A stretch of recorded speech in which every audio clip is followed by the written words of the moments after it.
qabu warra duudhaa qabu safuu sirna qabu warra goota qabu hayyuuf jaarsa qabu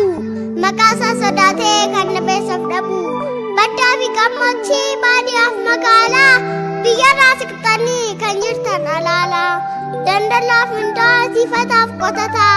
islaamaaf kiristaana yookaan waaqeffataa gaachana dhalootaa lammii gaafa rakkoo har'a maaltu tuqee oromoo rakkoo manguddoo fi beekaa obsaa fi jaalala gootota tokkummaa akka waan hin qabne warra koo maal taane kamiin hadhanne Mix DJ Beef 2 Mix